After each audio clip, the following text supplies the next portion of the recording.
Good morning and good evening, everyone. Today I'm going to cook stir-fry eggplant with upo or white squash with pork belly meat. It's very delicious. You need to try, guys. Normally, we use this, cook this in our village or recipe for all the time in province. Very cheap and it's healthy. So, thank you and proceed the next step.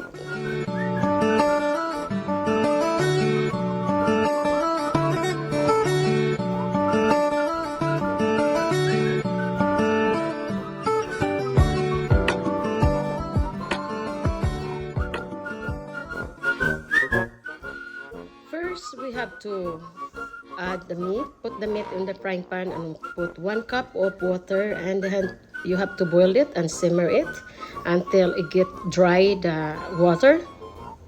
As you can see, guys, so it gets soft the meat.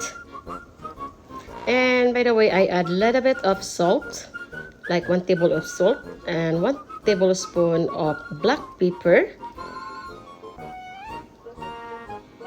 And then simmer it until the water is get dry and the meat is turned brown and come out the oil.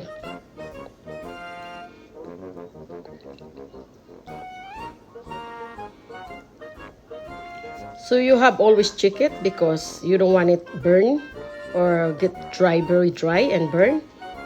So as you can see, guys, so the purpose that, guys, to make the oil is coming out and also the water get dry and making sure the meat it gets soaked before I stir fry.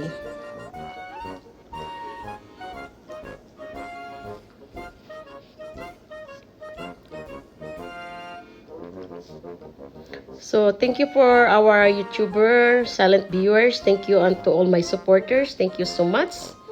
And subscribe, leave comments, and please likes my video, or don't forget to post notification after you so every time I update my video, you always updated. And by the way, guys, I add 1 tablespoon of oil, vegetable oil, any kind of oil, olive oil.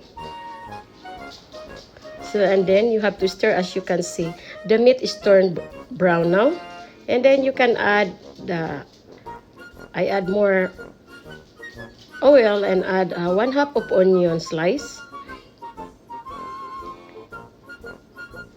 So when the onion is half cooked, then you have to add the garlic. My garlic is 4 cloves of garlic. I chop also.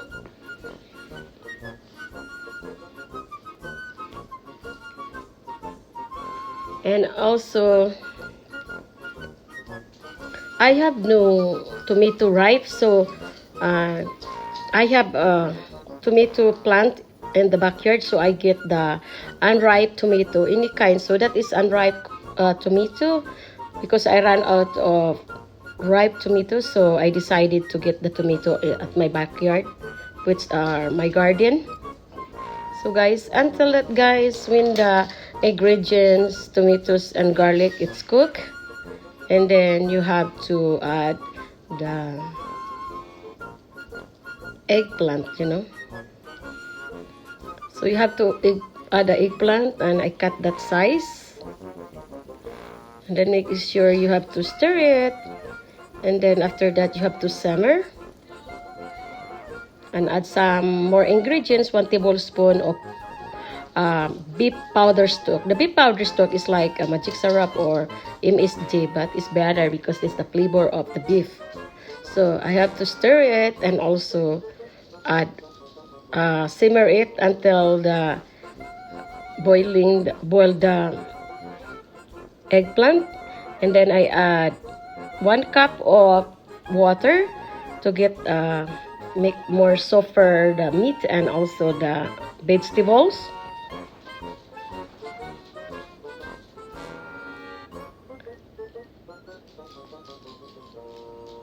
And a little bit of soy sauce, 1 tablespoon of soy sauce. It's up to you, but I don't want it to look like very dark, then I add 1 tablespoon. And then you have to simmer it until get boiling, and also you have to add, we call the white squash, or I don't know, we call the Ilonggo is kalobay, or in Tagalog is opo. So you have to stir it. So the eggplant is soft, little bit, it's like half cooked now, so I add the white squash, or we call opo, guys. And then we have to add black pepper and 1 tablespoon of sugar. Hindi kayo sugar, guys. So there you go. I don't put that lot of salt because I add the salt on my meat when I boiled it. So you have to simmer until the vegetable is cooked and soup, and also the meat.